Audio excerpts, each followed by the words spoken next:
नमस्कार साथियों, आपका स्वागत है एक बार फिर से नए वीडियो में। और आज इस वीडियो में बात करेंगे पेंशन धारकों के लिए बड़ी खबर। अगर आप एक पेंशन भोगी हैं तो आपको यहां पर यह वीडियो बहुत ही महत्वपूर्ण और हेल्पफुल होने वाला है, क्योंकि यहां पे 5 बड़े बदलाव किए गए हैं। जिनकी उम्र 65 साल के ऊपर है, जो सीनियर सिटीजन हैं, उन सभी के लिए यहां पर बहुत बड़ी अपडेट निकल के आ रही है। डीए में बदलाव किए गए हैं। ईपीएफओ में अब 50,000 से आप 1 लाख रुपये तक अब आप निकाल सकते हैं।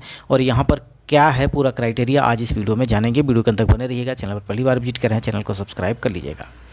देखिए फ्रेंड्स, अगर बात की जाए पेंशन धारकों का, तो महंगाई भत्ता अब 50% हो चुका है। जिससे पहले 46% था, जिसे अब 4% बढ़ाकर इसे 50% कर दिया गया है।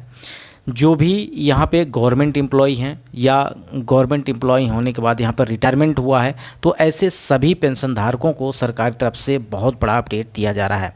लेकिन बहुत सारे पेंशनर धारकों को अब भुगतान नहीं किया गया है। ऐसे में कई मई महीने की पेंशन को अब जो डीए है उसमें यानी आपको 50% कर दिया गया है।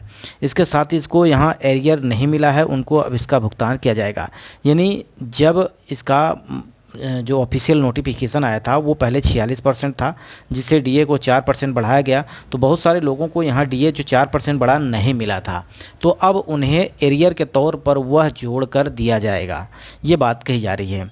यानी अब उनका भुगतान किया जाएगा, जो कि मई महीने के 25 तारीख से लेकर यानी 30 तारीख तक के बीच में आपके खाते में भेज दिया जाएगा। जो भी पेंशनर्स हैं जो डीए ले रहे हैं, उन सब को यहाँ पर सरकार की तरफ से बड़ा तोहफा दिया जा रहा है। इसी कड़ी में अगर मैं बात करूँ, एचडीएफसी बैंक जो कि सीनियर सिटीजन को अब 0.50% से अलग 0.25% का एक्स्ट्रा ब्याज दे रहा है। यानी जिनकी उम्र यहाँ पर अगर बात की जाए 65 साल के ऊपर है, उनको अब यहाँ पर अलग से एक्स्ट्रा ब्याज उनको दिया जा रहा है। 0.25% से और ज़्यादा 0.25 जोड़कर अब यहाँ पे दिया जा रहा है। यानी अगर उनकी एफडी जो है, वो एफडी से जो यहाँ पे ब्याज मिलता है उससे ज़्यादा ब्याज दिया जाएगा। एचडीएफसी बैंक ने सीनियर सिटीजन को 5 साल 1 दिन से लेकर 10 साल तक की एफडी, यानी 5 साल से लेके आप 10 साल के बीच में जो एफडी है, अब सीनियर सिटीजनों के लिए 7.75% ब्याज देगा। जहां पर यहाँ पर 7.5% ब्याज देता था, अब उसमें 2.5 की वृद्धि कर दी गई है। यानी सीनियर सिटीजन के लिए फिर एफडी में निवेश की तारीख जो 30 तारीख रखी गई है, वो अब आपको यहाँ पे यानी 30 तारीख से लेके आपको आगे आने वाली जो एफडी है उस पर आपको लाभ मिलने वाला है।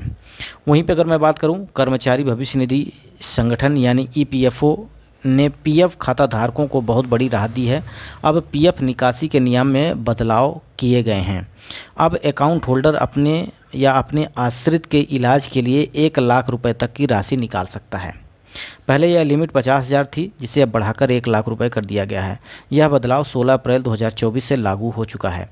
जैसे कि आप पीएफ या प्राइवेट कंपनी में आप काम करते हैं, उस दौरान आपका यहाँ पे पीएफ कटता है, ठीक है। ईपीएफओ के थ्रू आपका पीएफ कटता है। अब इसमें क्या होता है कि आपको 10 साल तक अगर आप इसमें कोई भी धनराशि जो है आपकी निकालते नहीं हैं, तो वहाँ पे फिक्स हो जाती है और आपको 60 साल के बाद ब्याज दी जाती है। इसका 70% आप निकाल सकते हैं जॉब करते वक्त, 25% आपको रोक दी जाती है। तो इस दौरान यहाँ पर अगर किसी भी नागरिक की या जो भी काम कर रहा है उसकी तबीयत खराब होती है, तो इसमें पहले 50,000 रुपये तक लिमिट थी कि निकाल सकते थे उसके इलाज के लिए, बशर्ते अब इसको बढ़ा दिया गया है 1 लाख रुपये तक को आप यहाँ पे आप निकाल सकते हैं। नेक्स्ट बात करते हैं, इलाहाबाद हाईकोर्ट ने गलत वेतन भुगतान के आधार पर ग्रेजुएटी में से जो काटी गई धनराशि है उसको अब 6% ब्याज के साथ वापस करने का आदेश दिया है। यानी यहाँ पर जो आपकी ग्रेजुएटी होती है वो अब अगर किसी गलती से आपका वेतन कट जा रहा है, ठीक है, आपको वेतन नहीं मिलता है, तो ऐसे में अब जो बचा वेतन आपका है उस पर आपको 6% ब्याज के साथ आपको वापस करने का आदेश दे दिया है। सेवा के दौरान कर्मचारी को गलत वेतन निर्धारण के कारण अतिरिक्त राशि का भुगतान कर दिया गया था, जो उसकी वसूली ग्रेजुएटी से की गई थी। राज्य सरकार इसे फैसले के खिलाफ याचिका डाली गई थी। यानी सिंपल ये बात है कि अगर आपको गलत वेतन भुगतान हुआ था, जैसे कि आपको ज़्यादा भुगतान हो गया, ठीक है, तो उस दौरान भी आपको यहाँ पर 6% एक्स्ट्रा ब्याज के साथ आपको वापस करना होगा। यानी जो आप धनराशि आपको मिली है वो आपको यहाँ पर वसूली की जाएगी, वो आप ग्रेजुएटी से की जाएगी। यानी यहाँ पे आपको धनराशि एक्स्ट्रा देना पड़ेगा। इस तरह से यहाँ पे अपडेट हाई कोर्ट की तरफ से आ रहे हैं। वहीं बात की जाए, अगर आप एक पेंशन भोगी हैं, सीनियर सिटीजन है, तो अगर आपके घर में कोई सीनियर सिटीजन है, पेंशन भोगी है, तो आपके लिए बहुत बड़ी महत्वपूर्ण खबर ये हो चुकी है कि मई महीने की पेंशन के साथ केंद्र सरकार ने बहुत सारे नियमों में बदलाव किए हैं जो आपके लिए जानना बेहद ज़रूरी है।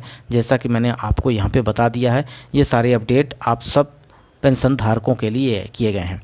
जैसा कि पहले अगर बात की जाए तो इसमें आपका 46% जो कि रखा गया था यहाँ पे डीए, अब इसमें वृद्धि कर दी गई है 4% का, यानी अब आपको 50% के हिसाब से यहाँ पे आपको डीए अलाउंस मिलने वाला है। ये वीडियो आपको कैसा लगा कमेंट बॉक्स में जरूर बताइएगा। वीडियो यहीं समाप्त करते हैं। नमस्कार।